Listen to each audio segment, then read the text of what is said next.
peace must be our goal and our guide. And all that we strive for as a human family, dignity and hope, progress and prosperity, depends on peace. But peace depends on us.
Good morning, Africa. Good morning, the world, wherever you are in the world. Thank you very much for watching Punchline Africa television. This is the only television in the world, in Africa, in sub-Saharan Africa, that talks about Africa. What ails Africa? What kills Africa? Where are we? Why are we the continent with perennial conflicts? Why are our people abusing human rights? Why are people being killed? Why is there Boko Haram? Why is there Al-Shabaab? Why is there a war in northern Mozambique? Today from Cairo to Cape Town, Dar es Salaam to Lagos, Lagos to Abuja, Abuja to Port Harcourt, Gabon. Today from Maputo to Rwanda, Kinshasa, Accra, Tripoli. What is happening in Tripoli makes Africa look a very bad continent. My show this morning is a simple show. I'm going to see what we can do for Africa. I have stood firm for the last 5 years. I've stood firm on this television station, stood by the people of Biafra. I am not going to be intimidated, but I will ask the questions that are supposed to be asked. General Buhari has not answered my questions for the last 5 good years. I have sent messages for them to answer why people in that great nation of Africa, with a population of 220 million people, why are people dying? Why are human rights abuses taking place? Why are tribes, the Fulani killing the Igbo, Christians being killed by Islamists, Boko Haram taking people, killing people day and night, abducting young girls who should be in school? I want General Buhari. I am also a general.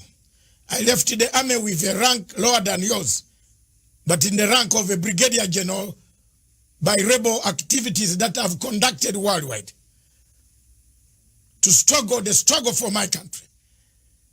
We shook hands and we left. But I want to ask a question. Why have you left Nigeria to collapse an economic big hub for the people of Africa? We look at you with the huge population, and you are there as a president, claiming to be a president. That you have no moral authority. You promised people in your first term, General Buhari, that you will finish Boko Haram in 100 days.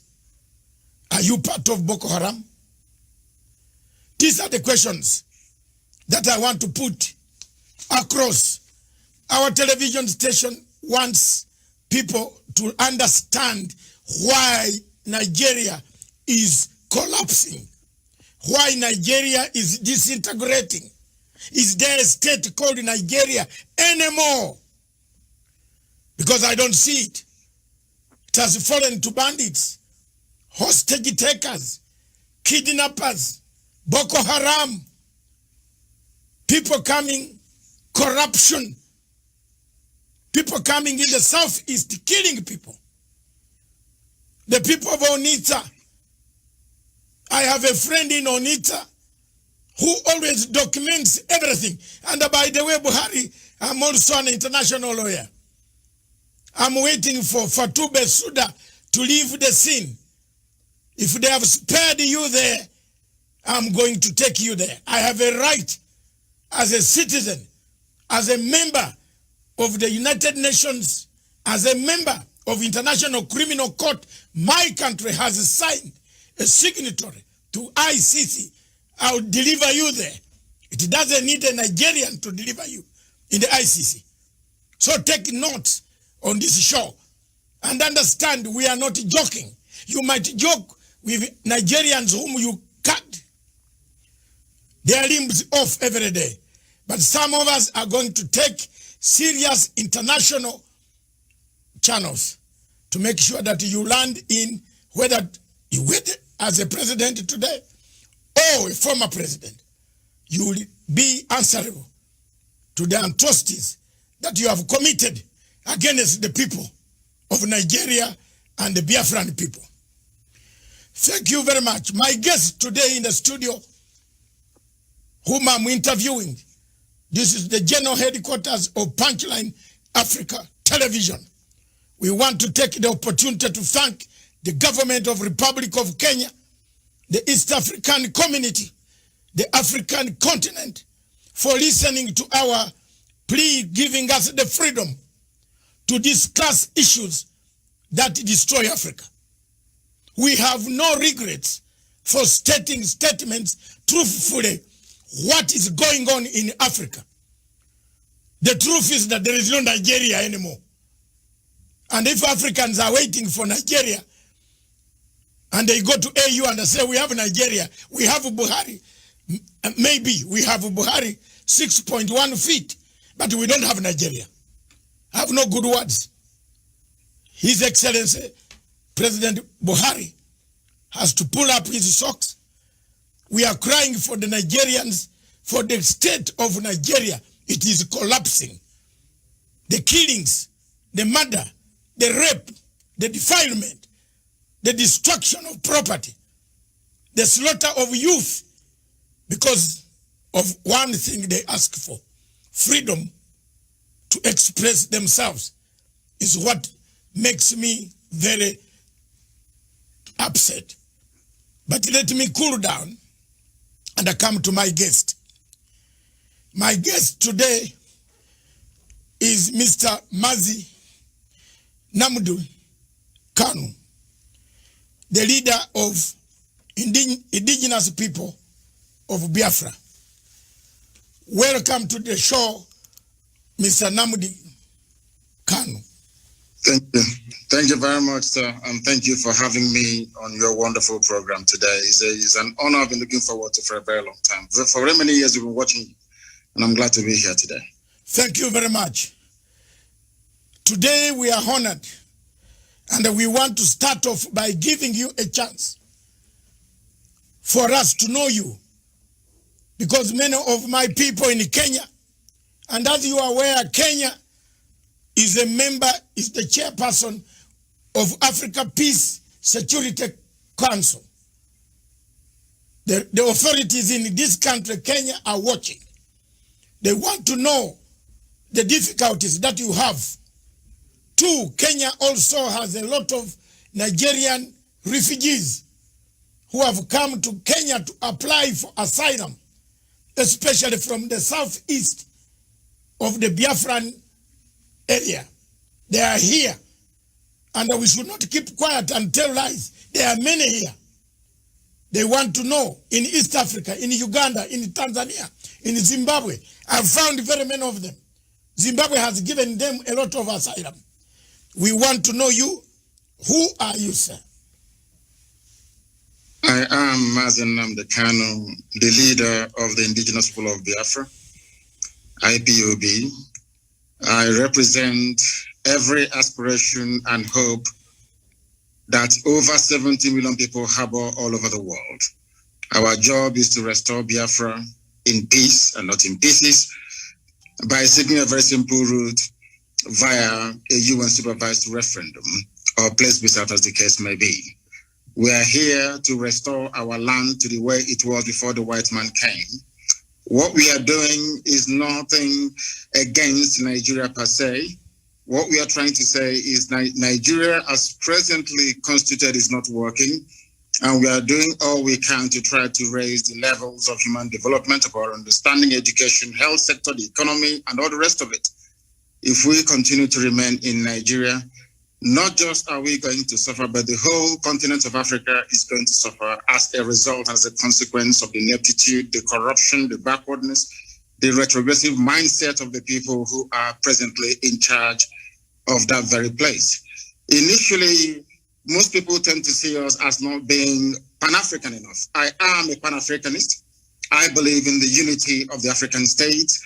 My preference will be for Africa to have one nation, one government, one people, even one language if that is possible. I am a subscriber to the very fine influence of Kiswahili amongst the people of East Africa. And I wouldn't mind if that were to be the lingua franca for sub-Saharan Africa. I don't mind at all. But we must face reality and we must face facts. We as Africans are tribal by nature. We are ethnic by nature. That is why every Christmas, every Easter, every celebration that we have, we go back to where we come from. We go to our villages, we go to our town. That is who we are. And we're not going to deny that. What we are trying to do is to reassert who we are before the white man came and destroyed every vestige of honor and dignity that we once had. And in Biafra, we are going to restore that. And from Biafra, the rest of Black Africa will also be free. Thank you very much. Thank you very much for explaining the position of Pan-Africanism. Because critics talk about, as much as we are Pan-African station, we always talk about Pan-African unity. But I've argued my case before the AU, and they said, you cannot talk of Pan-African unity. One part of Africa is bleeding. How that cannot be. In Nigeria, there's one part bleeding. In Gabon, Cameroon, there's one part bleeding. We can't talk about Pan-African and leave people who are bleeding. I am happy that you have touched the word Pan-Africanism. Many Africans, including your former leaders, have said Nigeria needs rearrangement. I picked something from you. I want to see this rearrangement. What is this? Babangida, former President Babangida said Nigeria needs rearrangement. Yes. Because it can't work anymore. The marriage cannot work. It is true that the marriage cannot work. It is true that the people, the Igbo, are discriminated. When they go to Abuja, they are told go home. Where yet the home is Nigeria. Abuja is Nigeria. I've done investigative work undercover and I've discovered all these things. I'm not being told by you. But I've been with my Nigerian people who have actually ended up being discriminated in their own country. So given this scenario, I want to find out from you, from what perspective do you think Africa should come in, the whole of Africa should come in to bring the plight of the Biafran people, the indigenous people, whom you have been fighting for? How do we come in as Pan-Africans?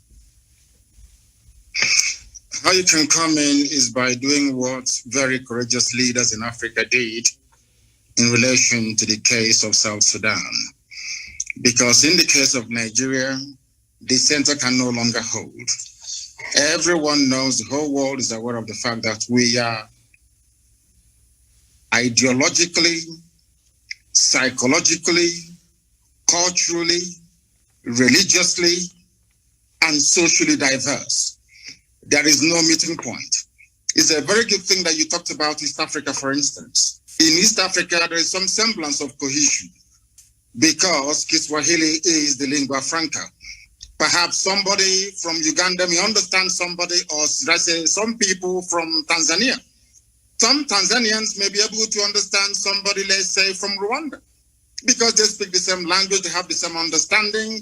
So that is the basis for building something called a national cohesion. In the case of Nigeria, that is conspicuously absent. It doesn't exist. Now, the fact of the matter is this. Africa, the way it is presently set up and constituted, are merely colonial constructs, where you have people coexisting happily together. Perhaps they are very fortunate. In the case of West Africa and Nigeria in particular, I have nothing, and I repeat, nothing in common with your average Fulani person. I have more things in common with even a white British person than I do with a Fulani person.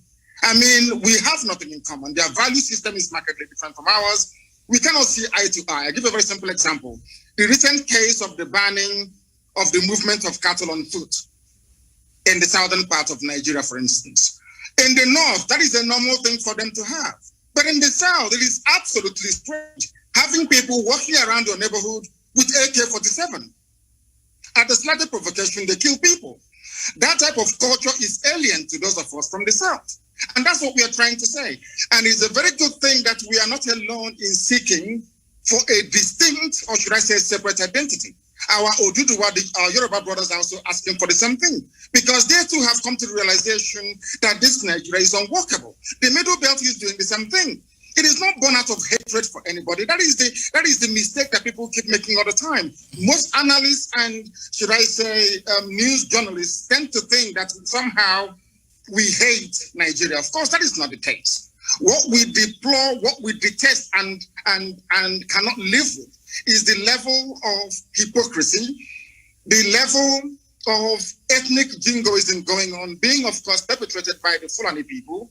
And this is what I want all Pan-Africans to be able to see, that Biafra will be there piloting and moving the affairs of the whole of Africa forward. Because we have said it repeatedly, without Biafra standing on its own, the rest of Africa will continue to suffer and to flounder.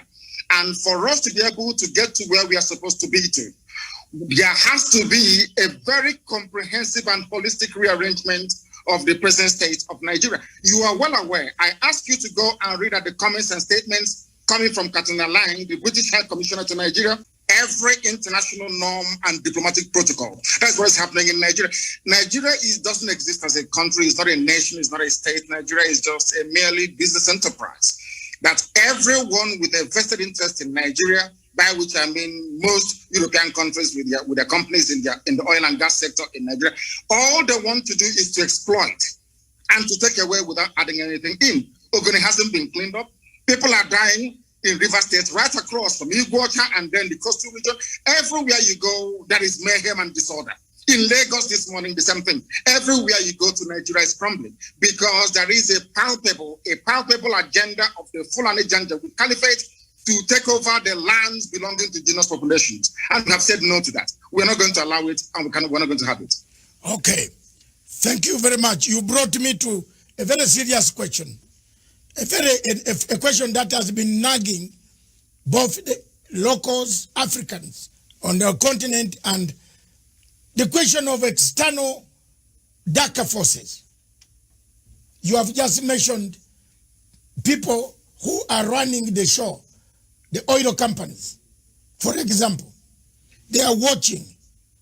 They have never raised anything on BBC, CNN, or international agencies.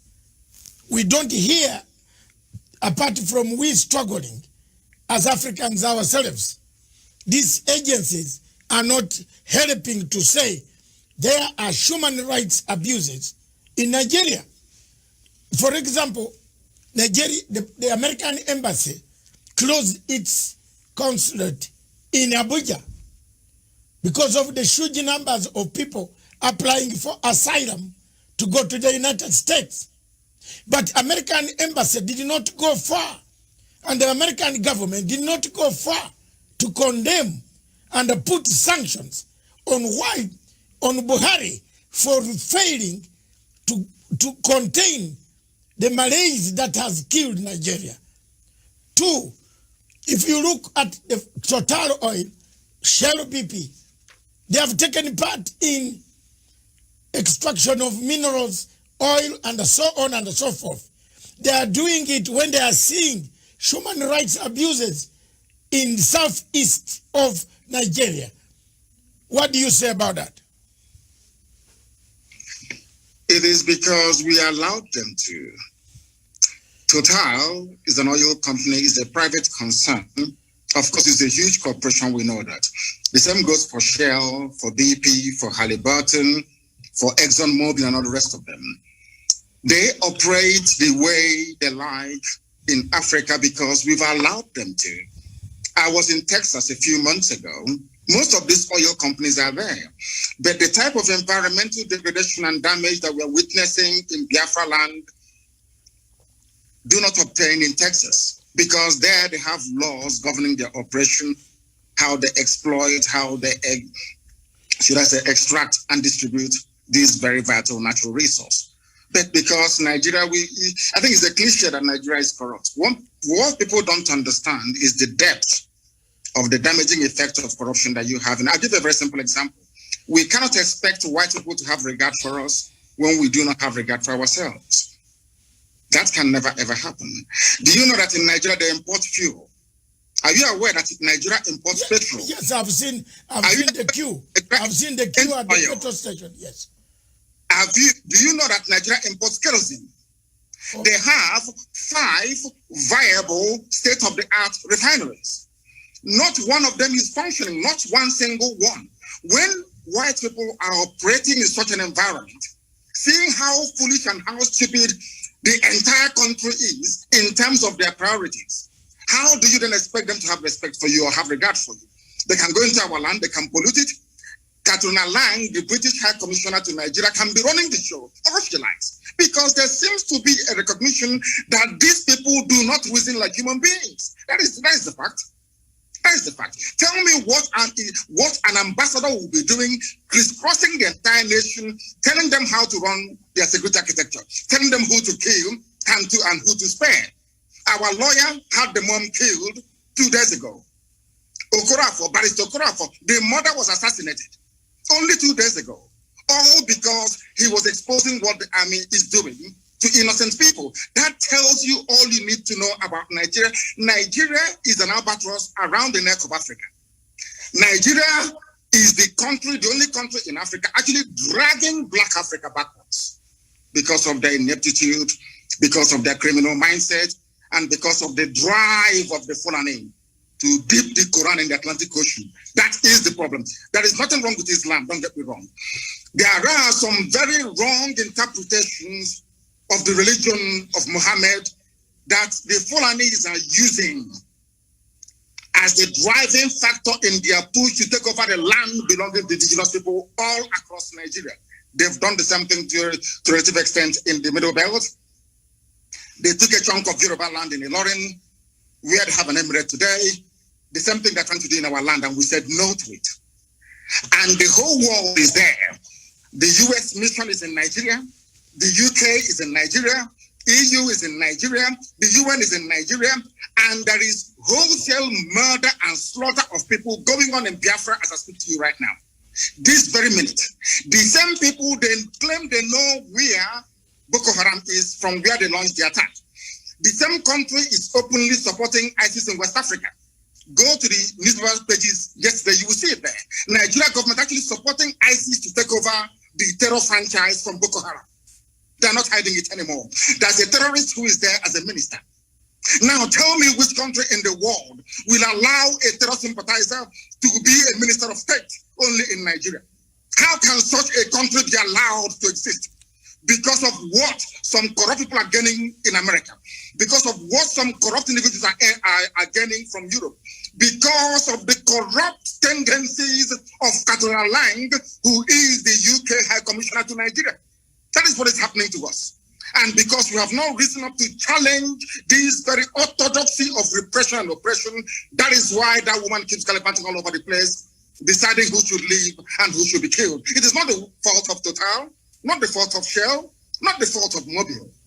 We allowed them, we created the environment to allow them to be so corrupt that now they're controlling our lives.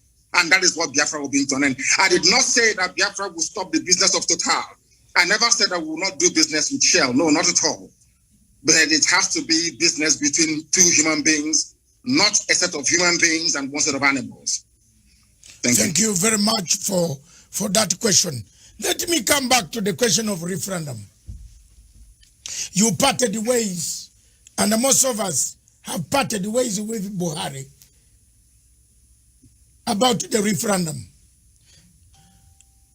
The people of Biafra have said, and the entire Nigeria, not only Biafra, most people that I meet or whom I've met, including Obasanjo, several times I've confronted Obasanjo. By the way, me and Obasanjo, we can't sit on the table for 2 minutes without exchanging tables because I can't manage. I have asked, and Obasanjo asked, why don't you give a referendum? The marriage is broken. The marriage is gone. The marriage is not worth it. Do you think the referendum issue now can help to stabilize Nigeria? And if so, when and how can African Union, the Commonwealth, the European Union, and the UN can help to make sure that this referendum is put in place? The only way to go is a referendum, because I am a Democrat at heart. I believe that the democratic will of the people must be expressed at all times, and that is the basic governing principle of any viable society. I am an advocate of referendum, and the sooner they conduct it, the better. It's been muted in the past through their so-called rejigging of their constitution, through their so-called sovereign national conference, which has been coming on and off from time to time. Any new arrangement that seeks to keep Nigeria together as one must be subject to the will of the people. So either way, a referendum is going to come anyway. It may be delayed, but it is ultimately going to come. Now, one thing you must understand is this. There are very corrupt countries around the world. Maybe on the surface of it, they are not corrupt. But they have very corrupt operators that will prefer Nigeria to remain in the very hopeless state that it is in at the moment. Nigeria is in a very hopeless state. A lot of people are making money by virtue of the corrupt nature of Nigeria. Do you know that Shell BP can sell 1 million barrels of crude oil in a day and only report that they only sold 100? Do you know there is no meter? Where the crude oil is being loaded onto the tankers at the terminal in Biafra land where I come from, there is no meter. You can take as much as you like and declare whatever you like. These interests want to keep Nigeria one.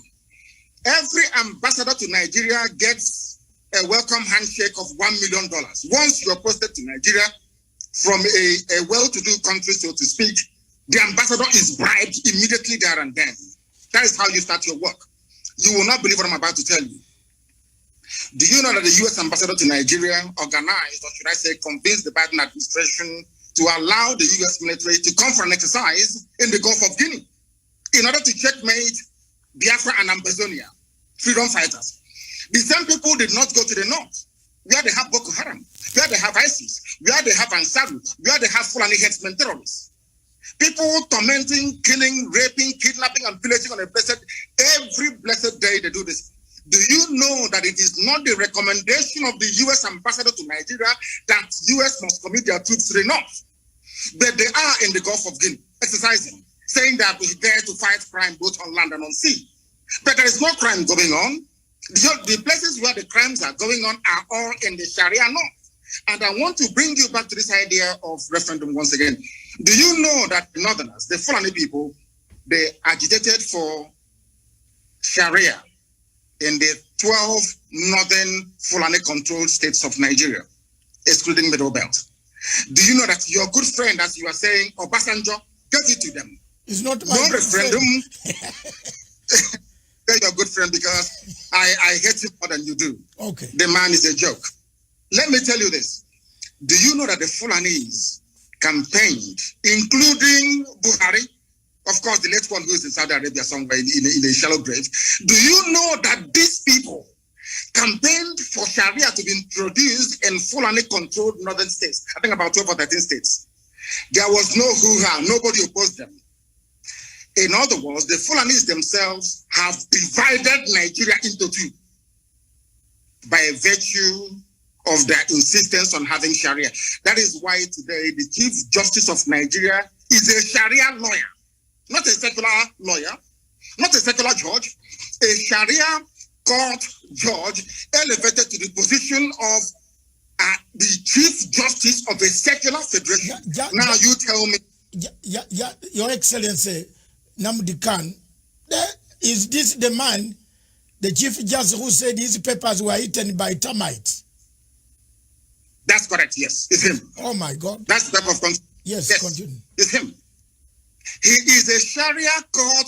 He's an alkali in a Sharia court. But today, he is the Chief Justice of a secular state practicing common law. How do you expect us to accept such nonsense? Who in their right mind will live under such condition? Who in their right mind will? That is what we want Africans to understand. It's not that we hate anybody. We are Pan-Africanists. I want one Africa. I want one united Africa. But an Africa found on the basis of justice, fairness, equity, and progress. Not one found on retrogression, on backwardness, on corruption, on stealing, and on looting. That tells you all you need to know about Nigeria. Can you tell me why they're deploying troops to Biafra at the moment? Killing people every blessed day. The same people drafting or asking their troops to be deployed to Biafra land, they know where Boko Haram are. They know where to find ISIS in the north. But they will not go and confront them. It's only to come to the east to kill people because we are peaceful. Such injustice we are no longer prepared to tolerate. And that is why, referendum or no referendum, we are going. We are going. It's as simple as that. Thank you very much, Your Excellency Nnamdi Kanu. Let me bring you back to 1966. Several constitutions had been negotiated, but none addressed the fundamental question of social justice differences, political tensions, economic marginalization, competition, ethnic imbalances. In all this, from 1966, several constitutions have been brought. People started fighting. In 67, the war ended. Since then, military took power. Obasanjo, Babangida, another one who died, and another one, several of them. The changes, nobody has been mentioning what ails Nigeria. At the center of it, it looks like you are mentioning it now. I can see, any observer on Nigeria can see your plight, just as we can see the plight of many African countries. When you talk of 13 states having Sharia law, a Chief Justice who says his papers were eaten by termites becomes the Chief Justice based on Sharia law and using Commonwealth common law. Now, should the changes be made and should the adjustment be made, is there any hope that Nigeria remains alone? This is a question from a very senior head of state in Africa. He has asked me just now, I should put it to you. It's from southern part of Africa. Can Nigeria remain together in case these are addressed? Yes, sir. It is up to the people of Nigeria to decide if they want to be together or not. During a referendum or a plebiscite, I'm only entitled to just one vote. Only one vote. It is now left for the people to decide what to do. That is why we said to Nigeria, we don't want to break away unilaterally. We want it to be done with the consent of the people. And during the early life of this APC terrorist regime in Nigeria, they did actually mute the idea. They discussed it among themselves that whatever new arrangement is being proposed must be subject to the will of the people. I will say to that question, let the people decide. Anything they decide, I'll go with it. Anything that people come together to decide, this is what we want to do, I will submit myself to because I am a Democrat. What I'm trying to say is that the present condition of Nigeria is no longer tenable. It is no longer tenable. It cannot be tolerated any longer. And that's why we're doing what we can legally and legitimately to bring it to an end. Okay. Let's come to African Union. What message do you give to them, to the AU, that the situation is not as they think, so that people can wake up and help you? Contrary to all the fallacious lies and misinformation coming from Nigeria, we are not against African unity. We want Africa to prosper. And what is happening from what you've said, what they're experiencing now in Kenya and in other East African countries in terms of the huge numbers of people seeking refugee status and asylum is indicative of the decay and the death that Nigeria is going through at the moment. And unless they step in now to do the right thing, believe you me, they will get millions upon millions of people asking for asylum in their countries in no distant future. Let it not be said that the disintegration of Nigeria will somehow bring an end to Africa's cohesion and unity. It is a lie. It's a lie. It will strengthen it.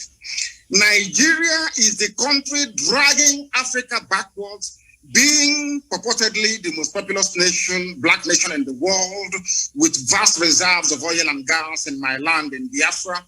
A lot has been expected of Nigeria over the years, but each time they have failed.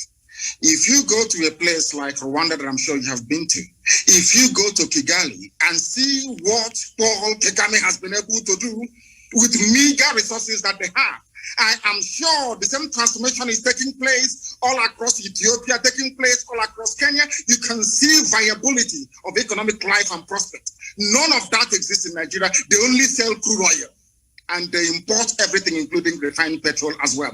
What I want African leaders to understand today is this, that Nigeria is the problem of Africa.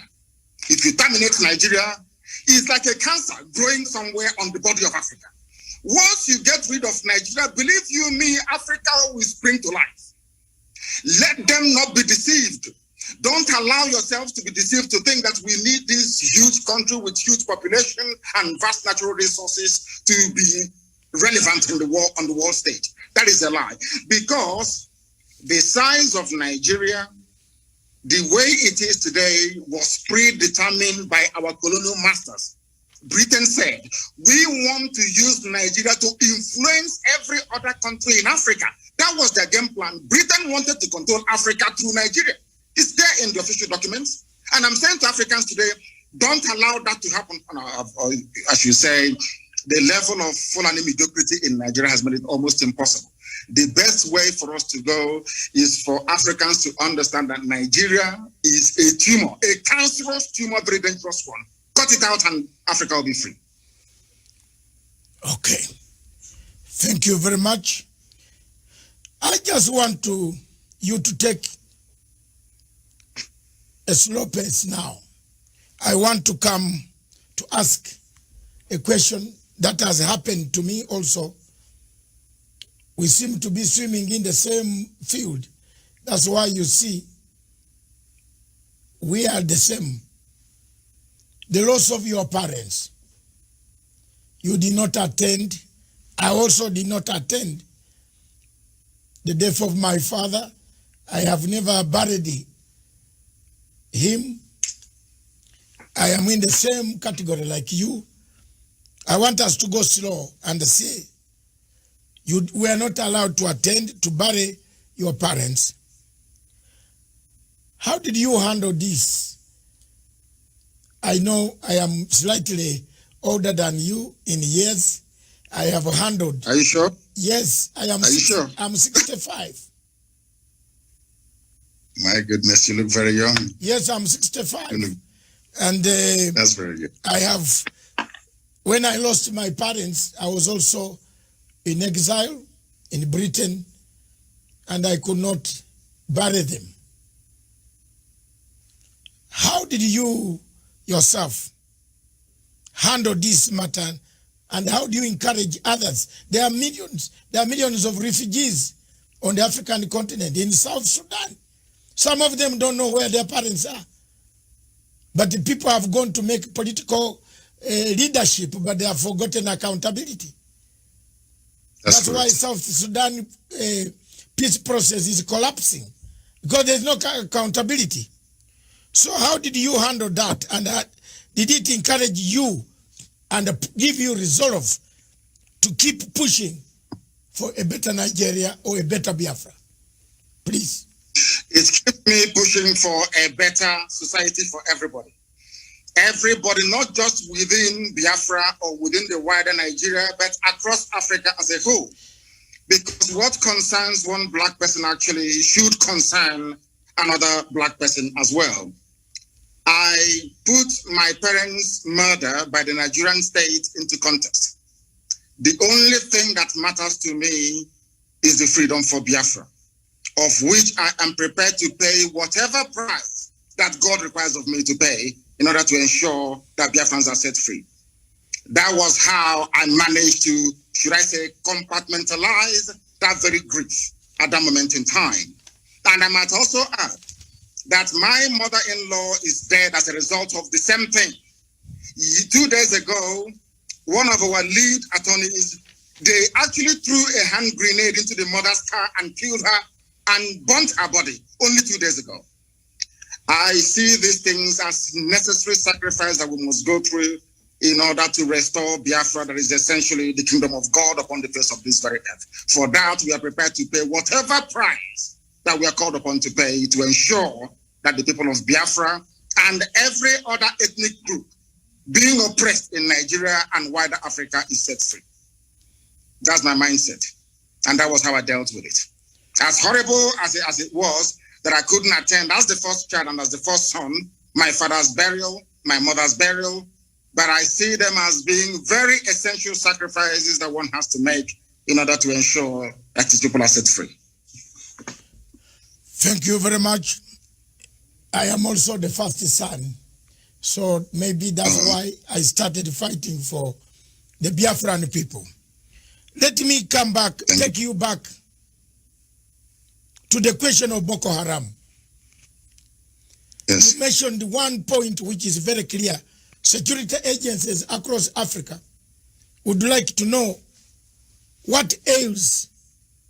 Why is Buhari? By the way, is Buhari, or we have a problem here? Because a human being should understand that people are dying. The army, Nigeria has a huge army. Is the army coward? Are they cowards? Do they protect who? Are they protecting the territory of Nigeria? How does the army allow people to come and kidnap citizens, take them, then in piecemeal release them 2, 3, 4 back? Who are these? Is it an internal collaboration between the army, Buhari, and his generals? Who is commanding this army?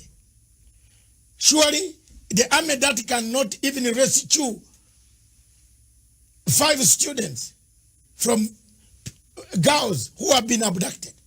What type of army is this? Is there a bigger thing than Boko Haram? I have been requested by another reader from Tanzania to say, why is this Boko Haram menace never cleared? Why is Nigeria not asking for external help to come in to help them? Is it because they want it themselves? Please shed some light to our viewers. I want Africans to understand one fact today.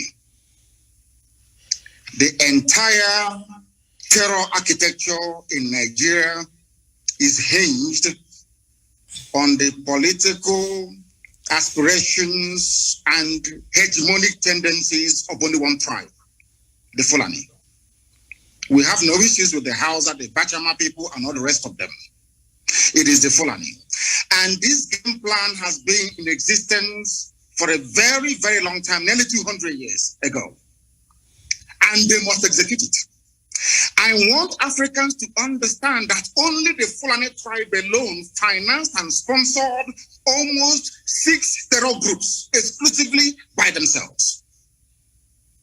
Before Buhari came into power in 2015, he said, at the height of the insurgency, an attack against Boko Haram is an attack against the North. I will leave that to one side. I want your viewers to understand something today, which previously maybe they may not have been aware of. Do you know that Boko Haram nominated Buhari as their chief negotiator in 2014-2015? Are people aware of that at all? Do you know that these same people only a few years ago said that these murderers and these rapists, they are our misguided brothers? Do you know that their so-called Sheikh Gumi, who happens to be very close to the presidency, I need you to understand this very clearly, they were negotiating with the bandits. Are you aware that their recommendation is for ISIS and Boko Haram to merge together, that they can come south? I want these points to be noted by your viewers all over the world. So when you see these people, you ask them these questions. Do you also know that the leader of the dreaded ISIS in West Africa province, ISWAP, his name is al-Banawi. Al-Banawi is the son of Yusuf Mohammed, the founder of Boko Haram. Do you know that this man was arrested around about the same time that I was in detention in 2015? Do you know that he was released without trial on the orders of the presidency of Nigeria? Do you know that the 4th largest terror group in the world, the Fulani headsmen, which the whole world knows, the 4th largest terror group in the world, they are Miyetiala. Do you know that the presidential spokesman came out and said live on national television that these terrorists are legitimate stakeholders in the government, in the governance of Nigeria? Are you aware of that? Do you know that despite telling the whole world that these murderers and these killers are from the Sahel, they are not Nigerian Fulanis? Do you know they're forcing us today to give them our land so they can settle in perpetuity? Are you aware of that? Let me also shock you this morning. From the office of the Inspector General of Police of Nigeria, a letter came out titled Terror Elements to Expand Frontiers of Attack. In this very letter signed on behalf of the Inspector General of Police of Nigeria, of which Katona Lang and the US Ambassador are both aware. Here, they mentioned the specific places where they claim the leaders of Boko Haram are hiding. Understand this. I want the world to know that this Fulani expansionism is a well-planned, orchestrated move to take over the land of indigenous people and hand it over to marauding Fulani nomads across the Sahel. A letter from the IG of Police of Nigeria. In this very letter, they mentioned the names of the places where they felt or they believed their intelligence told them that these people are hiding. They did not send Nigerian army or police there to go and confront them. Instead, they sent them to Imo State. They sent them to Abia in Biafra land and gave them an order to shoot at sight. And I want you as a journalist, I want you as a lawyer to go back and investigate through the history of Fulani-funded terrorism and insurgency in Nigeria. Try and see if there is any instance where the IG of police or the chief of army staff has ever said to the troops, shoot at sight anywhere in the north. It's never happened before, only in Biafra a few days ago. That is to tell you that this is a well-planned pincer movement, basically from the east and from the west, in order to try to take over the geopolitical space of Nigeria for Fulanis across the Sahel. These are the things you need to ask yourself this question. You've been talking about Boko Haram, ISIS, all these murderers all over the place. Ask yourself this question. Has any Boko Haram been convicted before of any crime in Nigeria? Ask yourself this question. Now, let me put it to Africans and to the whole world at large on this your program today. I know that a while back, Al-Shabaab attacked a few shopping malls in Kenya. Is that correct? Yes. Now, maybe you live in Kenya. You are now residing in Kenya. Is that correct? Yes. Don't worry. Yes, I am here. Now, how do you think Kenyans will feel if President Uhuru Kenyatta were to grant some kind of amnesty to Al-Shabaab to now say, Al-Shabaab, you know what? Come and become part of Kenyan army. How would you feel? I think the Kenyans will go to the streets. The Kenyans will catch the Al-Shabaab and will roast them on the streets. Now, let me tell you this. This is something that Africans don't know. Yes. Do you know that Nigerian army being sent to Biafra land today contains elements of Boko Haram and ISIS in it? Yes. Because they are now part and parcel. I've seen the reports, yes. Now, let me ask you this question. When people say we shouldn't fight the army or their police, how do we know who they sent to us? How can you distinguish between a terrorist in army uniform and a serving patriot in Nigerian army?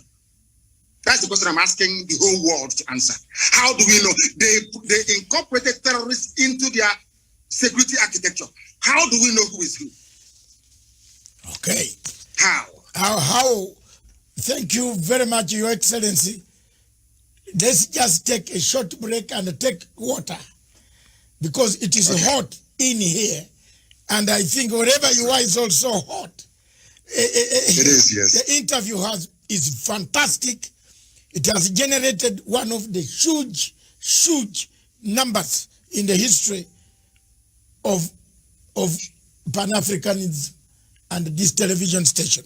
So let me take some water. You take some water. We resume in 2 minutes. Okay. 2 minutes. Okay, sir. On that question Thank and you. the world, how do you differentiate between Boko Haram and Nigerian army? When Simple question.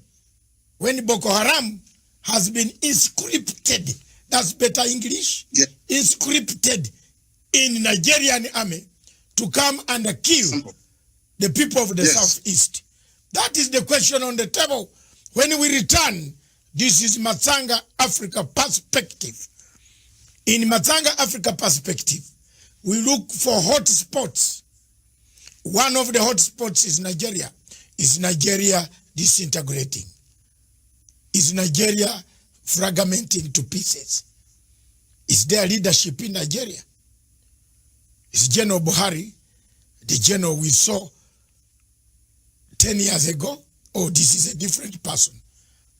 How can a leader allow his people to die? How can you inscript a Boko Haram to be a minister in your own government? Oh my God. Is there something wrong? A country that we all looked at as a country, the big giant of Africa. We saw everything in Nigeria. Now it looks like what my good writer, the man who wrote the things fall apart, Chinua Achebe, was right. The center cannot hold anymore. This state is going. Don't go away. Just we are returning. This is a fantastic show from Punchline Africa Television. We are interviewing His Excellency Nnamdi Kanu, the leader of IPOB, Indigenous People of Biafra. Thank you.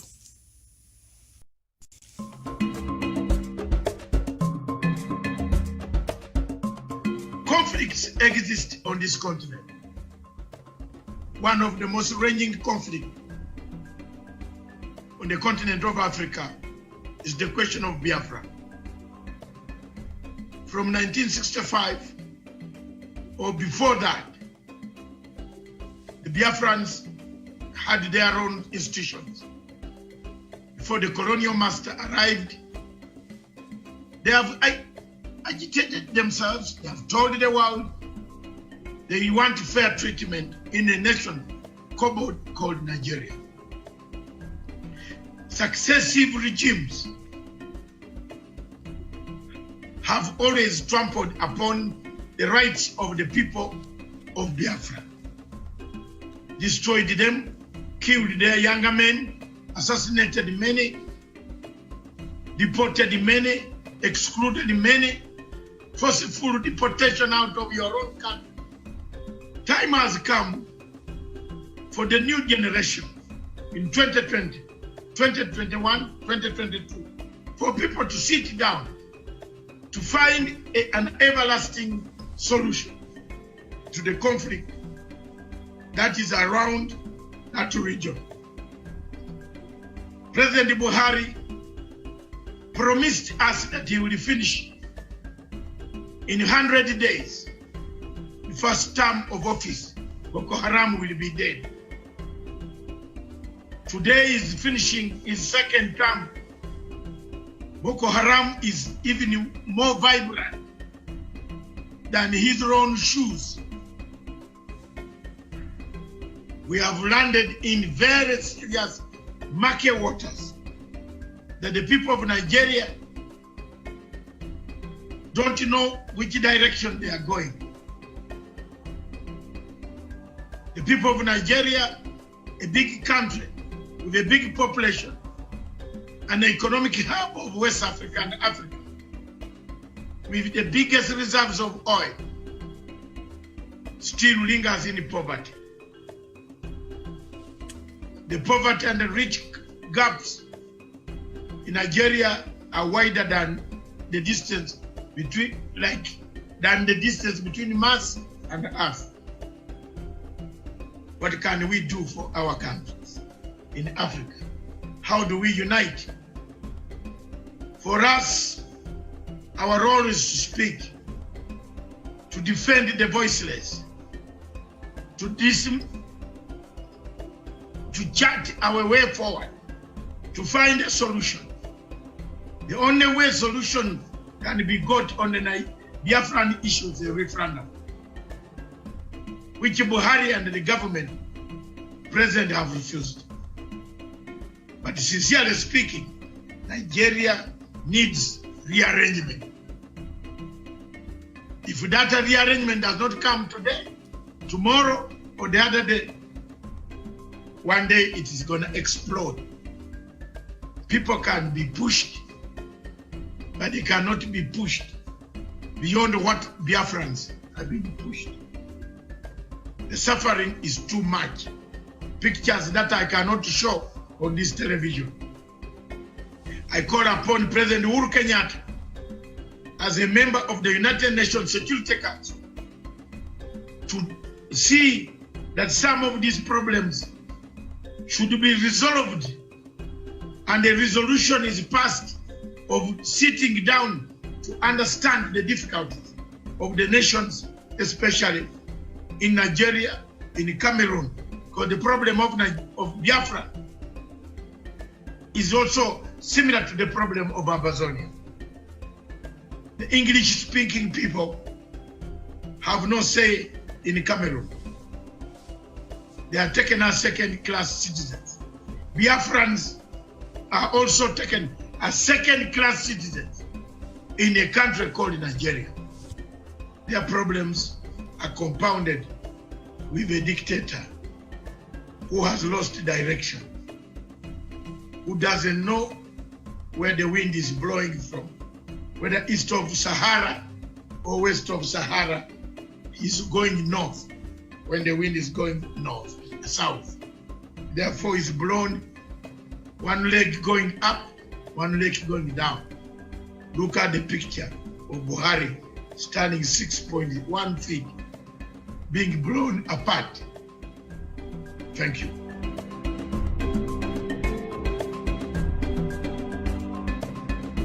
Back to Punchline Africa Television. Our show is Matsanga Africa Perspective. In Matsanga Africa Perspective, we look at what ails Africa, what kills Africa, what makes Africa be called a continent of savages. As we can see in Nigeria, that name cannot go away. Boko Haram is killing people, taking people. We have incorporated it in the system of the Nigerian army, brought them back without remorsefulness. They have not done any reconciliation. And they are then being hired to destroy and kill other people. We have invited, and we shall invite more people to talk about this. We shall invite any other person who wants to discuss the issue why Nigeria is collapsing. A state the center cannot hold anymore. With us in the studio and away taking questions from us is none other than the leader of IPOB, Indigenous People of Biafra, His Excellency Nnamdi Kanu. Welcome back, sir. One question. Thank you very much. One question after the break. We had to go for some water because it was becoming hot here. To hear that Boko Haram is part and a parcel of the government of Nigeria. It is something that has sunk my heart. I don't know. But I am very shocked. Let me come to this. There is a feeling that time has come. And I will keep on going back to this question. That the United Nations, the 5 permanent members, are part and a parcel of our problem.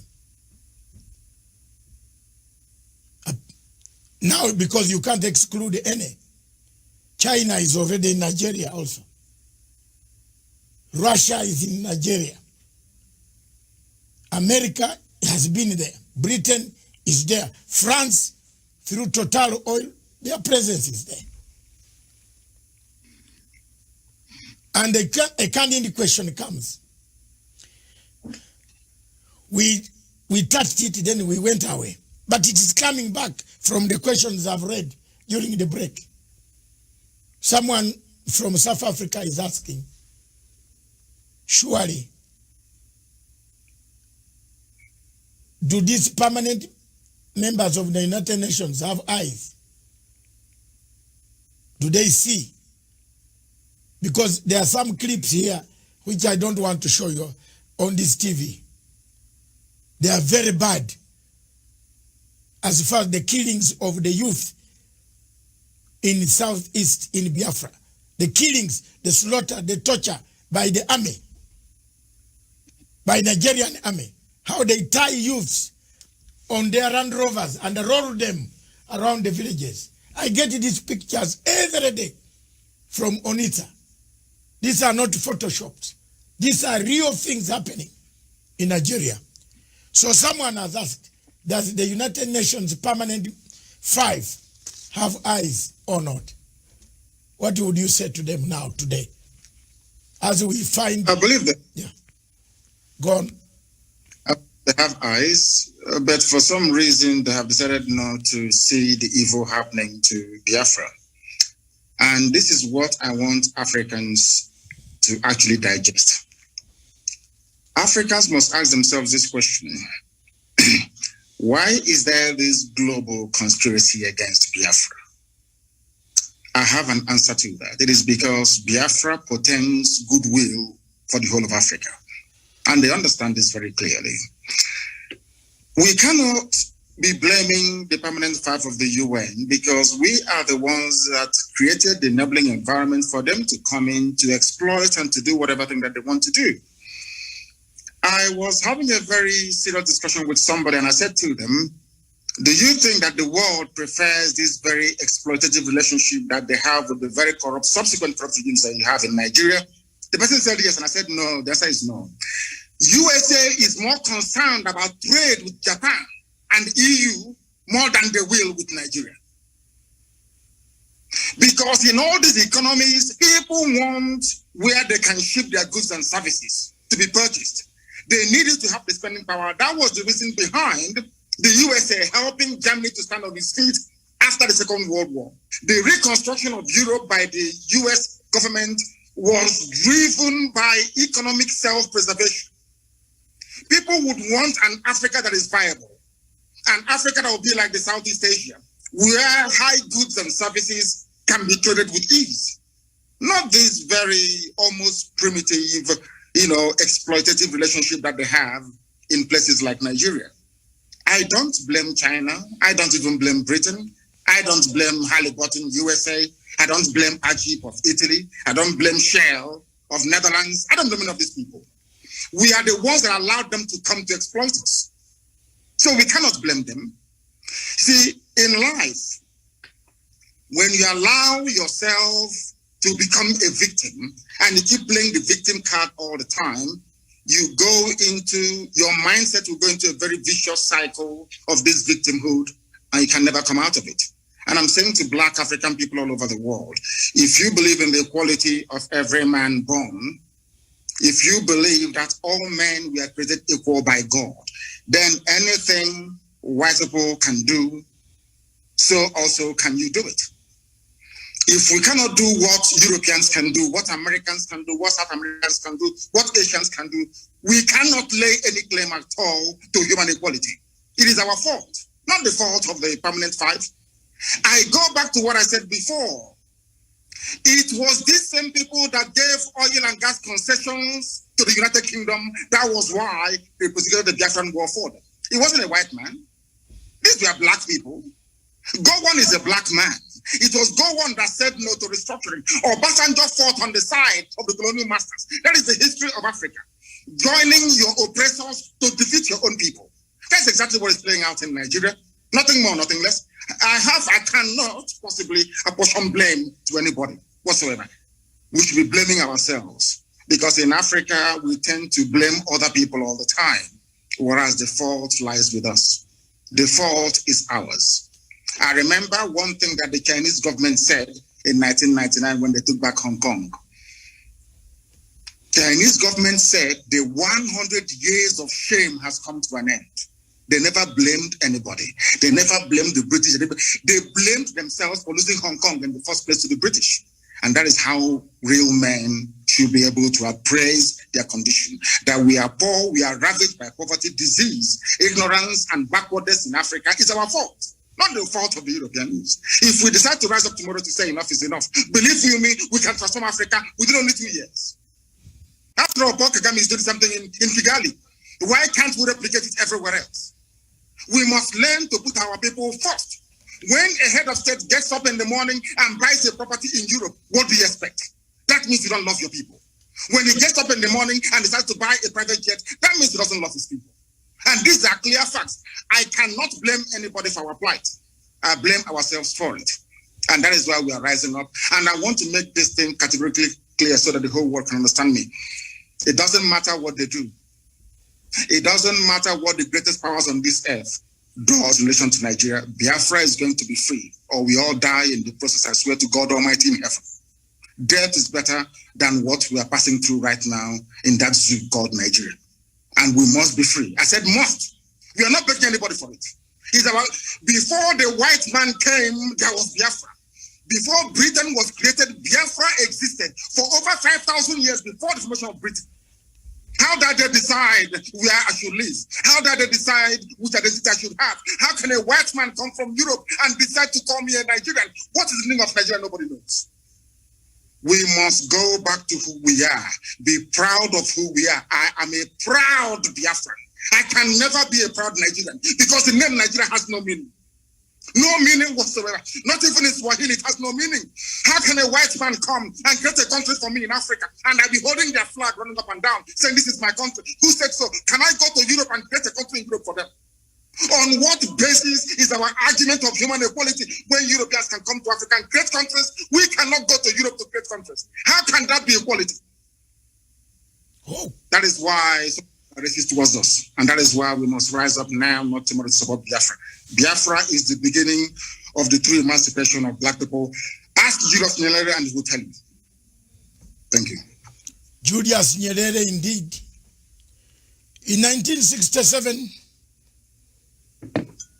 the late Julius Nyerere was the first man with Dr. Milton Obote. That's why I, on this microphone, I still carry the flag of Dr. Milton Obote. They are the first countries in Africa to recognize Biafra. So in case people are asking why we have interest in Biafra, I follow both the leaders because I have lived in Tanzania and I am a Ugandan. And I live in Kenya. I live in Europe. I'm a global citizen. I follow Pan-Africanism. Indeed, one other question before I bring this to your side, you address your people, and then we make it, call it a day. We have covered most of the things. Some of them you will bring them in your own address, which you will be given a chance to do so in 15 minutes also. There are so many ways, constitutional ways, of struggling for freedom. I believe you know where I'm going now. Of course, yes. We have tried. For over 10 years, you have tried. You have done so well. You have awoken the people and said, wake up. We are being slashed one by one. Buhari has allowed people to buy daggers. You know, I saw my investigative journalist came across 100,000 daggers. How do you buy daggers for who? You import daggers. Are there so many cows to slaughter in that place? I looked at it and said, these are daggers to come and kill other people. If the constitutional route of referendum fails, what other constitutional means would you use? We insist on constitutionality. Yes. And we are going to have it.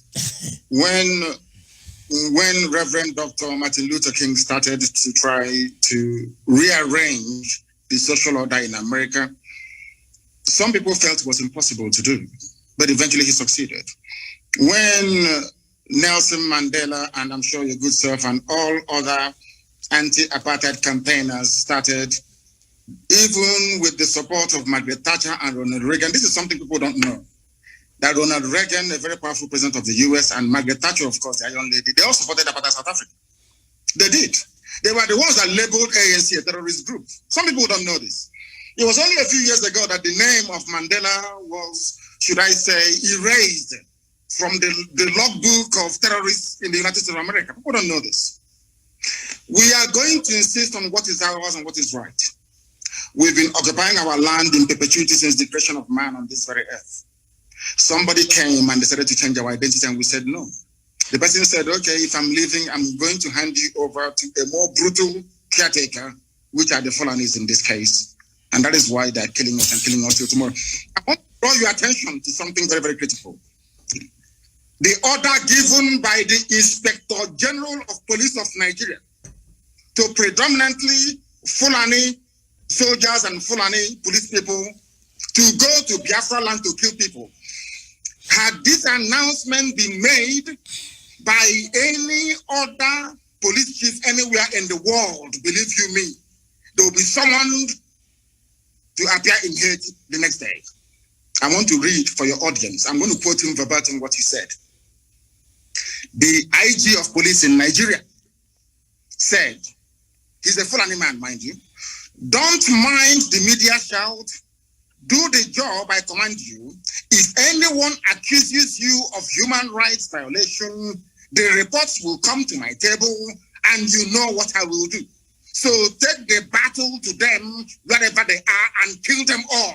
Kill Biafrans all. Don't wait for an order. What another order are you waiting for when Mr. President has ordered you to shoot anybody carrying AK-47 assault rifle? Quote me, even a dead policeman can be tried and dismissed from the force, and his family will not get his benefits. And this is from a police chief. Do you know the funniest thing, or should I say the most astonishing thing of all? The EU has a presence in Abuja, in Nigeria. The British High Commissioner is there, Katuna Line. The US Ambassador is there. They've not said anything at all. In other words, that leads us now to believe that exactly what happened between 66 and 1970 is about to happen again, which is kill as many Biafrans as possible. I want all Africans to understand this, that this very policy of genocide and slaughter is sanctioned by the US Ambassador in Nigeria, sanctioned by the UK of all people. Tomorrow they'll be singing songs of praise about human rights abuses, what China is doing, what is happening in Gaza, what is happening in Rohingya. But in Nigeria, they sanction the killing of Biafrans in broad daylight. What sort of justice is that, I ask? And I want Africans to know, to ask themselves this question: why is it that the USA and Britain wants this very tiny country to be squashed and killed? What is it that they have that is driving them so mad? Because the future progress of Africa lies in the land of Biafra, and they do not want black people to be developed. That is why they're doing what they're doing. Look at a whole, should I say, high commissioner running all over the place, telling the country how to be run. The same things that Kwame Nkrumah, Julius Nyerere, Azikiwe, all of them, Patrice Lumumba, Jomo Kenyatta fought. The same thing that Mandela fought. Black people are now tolerating it.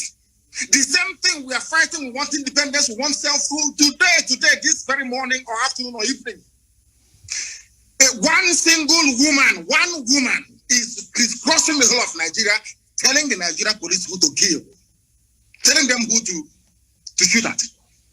Now tell me how I can be in a country where the chief of police have targeted my people for extermination and the whole world is quiet. Tomorrow they'll start blaming us for one thing or the other. But we're not backing down because Biafra is coming, and I assure you no Jupiter can stop it. Thank you. Thank you very much. I just want to ask my final question. What does the future look like for Biafra? I'm interested in that. What does the future? Because let me come first. I've struggled for Sudan. My television and my TV struggled for Gambia. You remember you were listening to me when Yaya Jammeh switched off all television stations in Gambia. I took my satellite quietly in Gambia. And Yaya, with all the army, could not know that I was broadcasting from his own place. I took my satellite phone and we did help to liberate Gambia. I'm proud that South Sudan today, I played a part to call Dr. Riek Machar. You know, at the time, the people, Your Excellency Nnamdi Kanu, think that when you interview a man who has a different opinion from the government, You are giving them platform. Yes. We must hear when we talk, then the violence will stop. If we keep quiet, then we shall perpetuate violence. So we should keep on talking. And I picked up a phone called Riek Machar in South Africa, where he had been put under house arrest.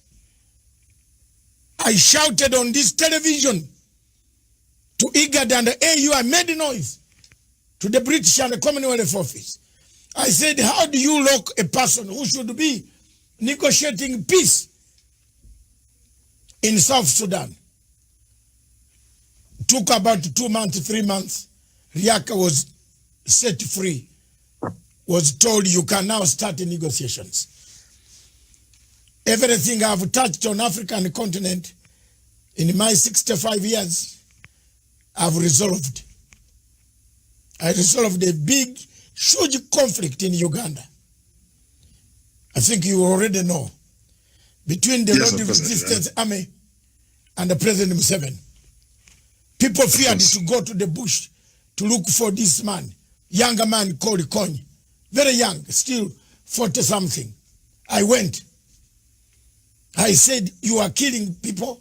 People want you to talk. And we have come here. If you want to kill us, you can also kill us. I'm a determined man. I want you to paint for us a picture of a Biafra that does not look Savimbi way. You know where I'm coming from. You have read the Savimbi history. I do. We give him everything, then he turns up, he misuses, he lets us down. Sudan, South Sudan, look, we give them time. Riek comes back, they fight again over power. I have been there for Cameroon. The Amazonian people, I'm bringing them again. Now they have several factions. You don't know whom to call. One calls you, don't call that one, don't call this one. That, you see, these are things that worry me in Africa. Paint for me the picture of a Biafra you want. Yeah. Whether today, tomorrow, whether you are there or not there, whether I'm there or not there, we want to see the picture of a Biafra. I love the people of Biafra myself. I love them with the bottom of my heart. From the bottom of my heart, I love them. I don't care about Buhari, what he can say. Whether we meet at the AU, I will point fingers at him. Biafra of my ancestors, the land of the free, where people are allowed to pursue their daily endeavors without interference from any higher authority, where individual and collective autonomy of every component, ethnic, nationality within Biafra will be guaranteed, not just by law, but by virtue of our existence as dignified human beings. A Biafra that will be demilitarized, a Biafra that will be forward-looking, innovative, creative, run on clean, green energy, not reliant on gas or petrol. A Biafra where the police will not bear any arms. A Biafra where people can live and die and you will not see an armed soldier anywhere around you. A genuine republic, a land belonging to the people. We are going to cement this in the way we structure our society. A Biafra that will attract inward investment. A Biafra that will consider every necessity of life as being a human right. Not just in words, but in deed. A Biafra where there will be no strife, no rancor. A Biafra where all men and women will be equal, regardless of their religion, their sex, their creed, their orientation. A Biafra that will maintain open borders to every black soul on the face of this very earth.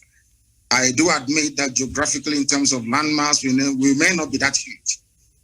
The Biafra will operate, or should I say, run an open door policy. Every black person on the face of this earth will be an honorary citizen of Biafra, as long as you're not tainted by terrorism. That is the type of Biafra we want to run. A Biafra where Europeans will sit back and say, we never knew that such innovation and creativity will be possible. A Biafra that, should I say, the likes of Rwanda is a forerunner to, because today they are doing very well as well. That is the type of nation we are going to build.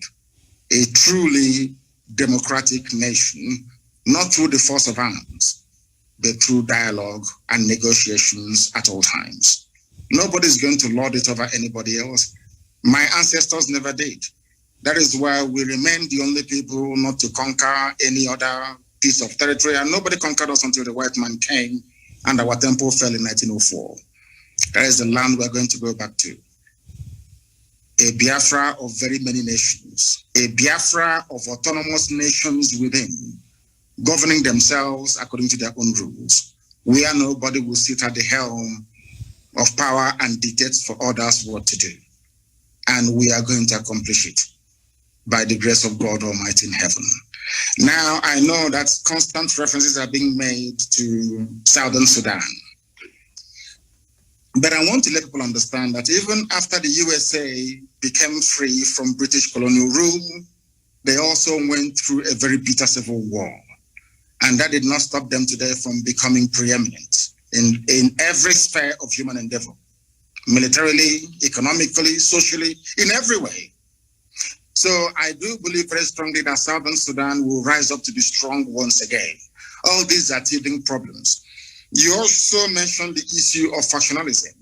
It is when people put the interest of themselves and their controllers well and above that of those that they are serving. That is why I said, and I have said this repeatedly, I will never ever lead Biafra politically. Once Biafra is restored, my job is done. I want to be able to prove to our people what sacrifice means, so that those who will come after us will know how to treat our people with respect and with dignity. The thing about Africa is somebody gets into power and they want to stay there forever and ever, see if there is something in it. The little work that I'm doing for Biafran people is very tiring, very, very stressful. Sometimes I don't even know how these presidents manage to sleep. Maybe they don't love their people that much. If you love your people, you cannot sleep at night. Any president in Africa who's not suffering from high blood pressure, you're not sick. That means you're doing something wrong. You're not doing what you're supposed to do. If you're concerned about your people, then I expect you to be very ill at all times. So that is the type of Biafra that we need. That's the type of Biafra we're going to have. A type of Biafra where the wealth, well-being of Sub-Saharan Africa flows from. And I can assure you we are going to deliver it. We will deliver it. The Pan-Africanism that we talk about is going to start from Biafra, because mind you, I did not say that we're just going to have Biafra and then we shut up all the borders. No. What we want to do is to return to our organic political cultural arrangement. Should Biafrans wake up the next day to say, oh, we want to be the same country with Oduduwa, all well and good. Should Biafrans wake up and say, oh, we want to expand into Amazonia, all well and good. As long as you take the consent of the people with you, this nonsense that the Europeans did in Africa, we want to reverse it. That God Almighty heaven may look down and be very proud to say that at last, I have people who are after my heart. And that's what we intend to do with Biafra. Thank you very much. Thank you very much. Viewers, we seem to have covered most of the areas. It is the first time and it's not going to be the last time. Until we liberate, until we achieve the objectives, the aims, the vision of a better people on the African continent. His Excellency Nnamdi Kanu will return at one time to give us his other views. By then messages, today the leaders in Africa watching, for your information, I linked this to South African President Ramaphosa. I linked this to Of course, the president here, his handlers are watching. President Emerson Mnangagwa, Office of Foreign Affairs, and his President's Office, they are watching. Several SADC members and several African, Your Excellency, the Pan-African President in Kampala, President Yoweri Gakuta Museveni, he has added another name, which is very complicated. Is watching, is interested in the Pan-African views. They are watching, they watched. But I want now to calm down and slow down and give you a chance. Give you another 5 to 6, 10 minutes. Enjoy them. Tell your people the message. Send it to them. Millions of them, millions and millions of them. As we talk in Onitsha, in Abura, in all those places, in all those states, in Southeast, those who are suffering under the heavy, disguised Boko Haram terrorists who have invaded, they are embedded in Nigerian army, coming to kill people. Give them hope. Give them hope that salvation is on the way. Give them hope that tomorrow will be a better tomorrow. Give them hope that Africa is aware. Give them hope that the world is not doing nothing. What we have done today has enlightened so many people, so many countries, countries that have Nigerian refugees who are fleeing because Nigeria is disintegrating.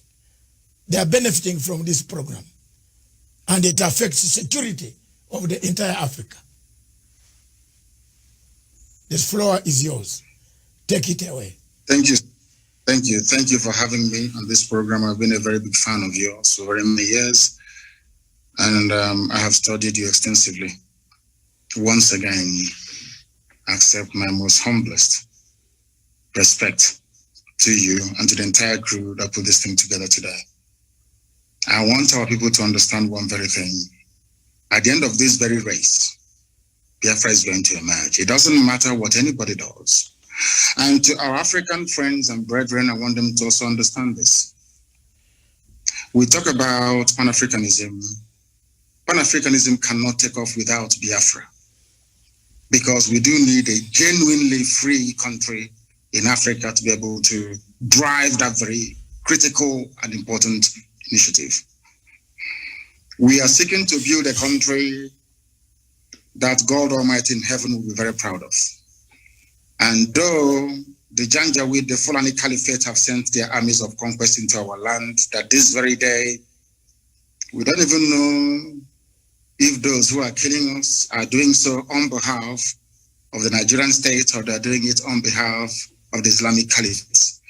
Because as we well know, ISIS is now in Niger State. Very soon they'll be in Kogi, and then from Kogi they'll come into Anambra, and the real war will begin. Remember, very many years ago, I told you one very critical point for you to bear in mind at all times. So basically to guide you in all your deliberations and your thinking about Biafra. They're going to kill us. That is true. But that is not going to stop Biafra from coming. We are going to do all we can to defend our land and to defend our people. The whole world may appear to be against us, but we have done nothing wrong.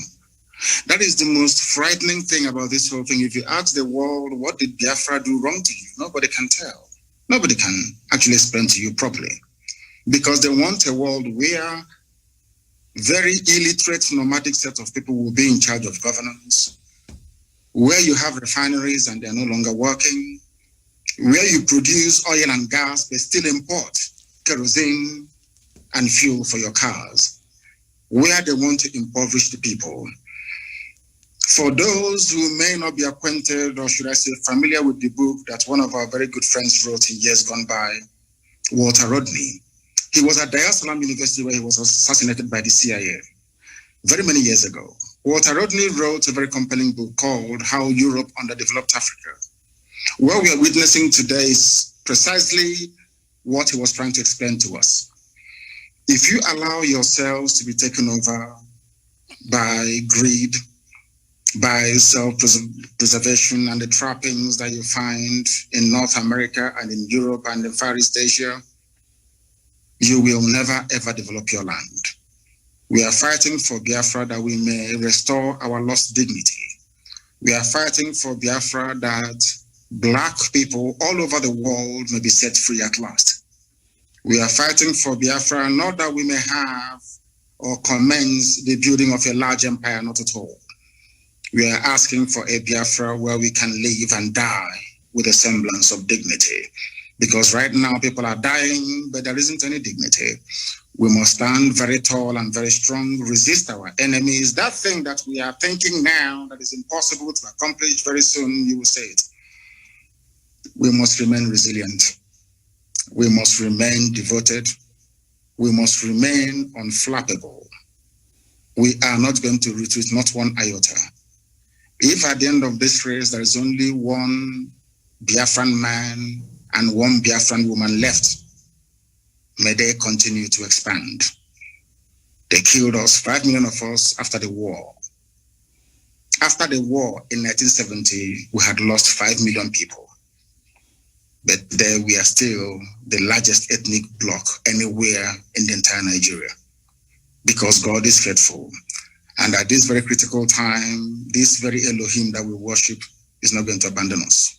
I'm not saying we're going to fold our hands in prayer and fasting alone. No, we are going to do what we have to do to ensure the survival of our race. An attempt has been made in the past to exterminate us. The British supported the killing and the mass slaughter of Biafrans because of crude oil and gas. That Ojukwu told Harold Wilson, we cannot give to you. This resource belongs to the people, and that was the end of it. And he said, because of that, we're going to kill you. And sadly, Britain is still doing something till this very day. A supposedly civilized and advanced country, aiding and abating the slaughter of an indigenous population because of oil and gas. Therefore, I'm asking all of you to remain very resolute, to remain very strong. Do not allow yourself to become distracted. We have almost won. As Dr. Matsanga said here a short while ago, we have awoken the consciousness of not just ethnic nationalities within Nigeria, but the entire African continent as a whole. We have won the debate. Now is the time for us to restore Biafra. And once that is done, believe you me, everybody will come to Biafra and to pay homage. Or should I say pilgrimage in this case. So we are winning. Many are dying, I know that to be true. A few days ago, we lost the mother of our very, very formidable barrister, Okorafo. But that's not going to stop us, because I know that they will kill us, we will kill them in the end. Biafra will come. And Biafra is very, very close. I want our people to develop the mindset of the Afghanis. Never say die. There were a group of people called the Mau Mau in Kenya. There were a group of people called the Kumeko in our land. These are the two people that fought the British to a standstill. Go and ask anywhere. And the remnants, of course, of Benin Kingdom, we must acknowledge them because they also fought very gallantly as well. We did not fight because we didn't like the Bible that the white man brought to us or the whiskey that accompanied it. We fought because we are free people. The time has come for us to restore the kingdom of heaven upon the face of this earth. The time has come for Biafra to be reestablished. The time has come for Black Africa to be free. The time has come for every Black person, regardless of where you are in the world, to stand tall and to say, I am an African. Remain very strong, remain very resolute, and may Chukwu Kikabiyama be with you all. Thank you. Yes, of course. So thank you very much. Thank you very much. Sir, for having me. Thank you very much, Honorable His Excellency Nnamdi Kanu, the leader of indigenous people of Biafra. I want to take this opportunity to thank you and to tell you that my television station is linked, will be linked directly to every system of the Biafran people, everywhere. Thank you very much. We shall, let's today make a formidable move. I am not here for money. I never asked for a penny from any Nigerian in order to broadcast. I started broadcasting with passion. I have already told you one of my daughters is married to a man from Onitsha. And this man comes to my house, tells me the story. You know, in London, he tells me the story. I have been a supporter of the people. That Obasanjo there, you see walking free. It was me demonstrating at the Nigerian embassy for Abacha to release him with Chief Abiola. I wanted them released together with Osuji, who is the president of ICC. We used to come there every Friday for Obasanjo to have freedom. But when Obasanjo came out, he looks for money. Anywhere you find Obasanjo, you know he's looking for money. I'm sorry to tell Nigerians, may God bless me for being truthful and honest. There's no conflict. There's no conflict Obasanjo has ever solved in Africa. Even when even when we went for Zimbabwe Troika in Melbourne House, Obasanjo sided with Australia to expel Zimbabwe from the Commonwealth. That's the man you have. But thank you very much, God. Jesus Christ, hold us. Don't tire. Keep on the struggle. Keep fighting. I will. Keep democratically sending the message. You need a referendum. Peaceful ways. Don't give up. May God hold your hand. Thank you very much. Thank you. Thank you, sir. Thank you for having me. Thank you very much. Yes. Viewers, this station, therefore, is for Africa, by Africa, with Africa. Long live Africa. Charles.